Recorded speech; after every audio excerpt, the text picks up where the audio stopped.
বাংলাদেশি পণ্যের উপর মার্কিন ৩৭% শুল্ক আরোপের ফলে উদ্বেগে পোশাক খাত সংশ্লিষ্টরা। মার্কিন বাজার না হারাতে আমদানির শুল্ক হার কমানোর পরামর্শ ব্যবসায়ীদের, আর সেজন্য দ্রুত আমেরিকার সাথে দ্বিপক্ষীয় আলোচনার তাগিদ দিচ্ছেন অর্থনীতিবিদরা। যুক্তরাষ্ট্র থেকে বাংলাদেশে যত পণ্য আমদানি হয় এর চেয়ে প্রায় 4 গুণ বেশি রপ্তানি হয় সে দেশে। 2024 সালে যুক্তরাষ্ট্রে $836 কোটি পণ্য রপ্তানির বিপরীতে যুক্তরাষ্ট্র থেকে আমদানি হয়েছে মাত্র $221 কোটি পণ্য। এতে বাণিজ্য ঘাটতি দাঁড়িয়েছে $615 কোটি।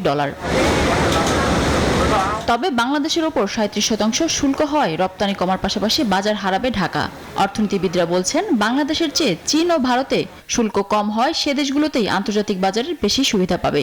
তাই অতি দ্রুত আমেরিকার সাথে দ্বিপক্ষীয় বৈঠকের তাগিদ দেন অর্থনীতিবিদরা। একটা বড় বিপর্যয়ের জন্য বাংলাদেশ প্রস্তুত থাকতে হবে, কিন্তু এর পাশাপাশি বাংলাদেশের বাণিজ্য মন্ত্রণালয়ের দিক থেকে বা সরকারের উচ্চ পর্যায়ের দিক থেকে একটা আশু করণীয় রয়েছে। সেটি হলো যে বাংলাদেশের সঙ্গে যেহেতু মার্কিন যুক্তরাষ্ট্রের টিকফা চুক্তি রয়েছে, সুতরাং সেই চুক্তির আলোকে বাংলাদেশে এই মুহূর্তে অগ্রসর হতে হবে। বাংলাদেশের পক্ষ থেকে মার্কিন যুক্তরাষ্ট্রের বাণিজ্য মন্ত্রণালয়ের সঙ্গে খুব দ্রুত যোগাযোগ করতে হবে যাতে একটা বৈঠক অনুষ্ঠান করা যায়। যুক্তরাষ্ট্র থেকে আমদানি পণ্যের শুল্ক হার কমানোর পরামর্শ দেন বিকিএমইর সভাপতি।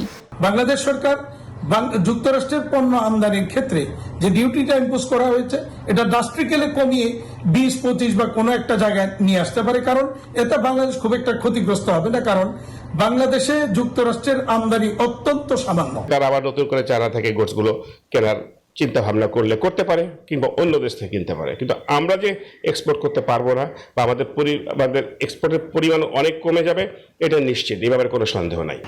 যুক্তরাষ্ট্রের পাল্টা শুল্ক ঘোষণার রেশ দীর্ঘস্থায়ী হবে বলে ধারণা করছেন ব্যবসায়ীরা।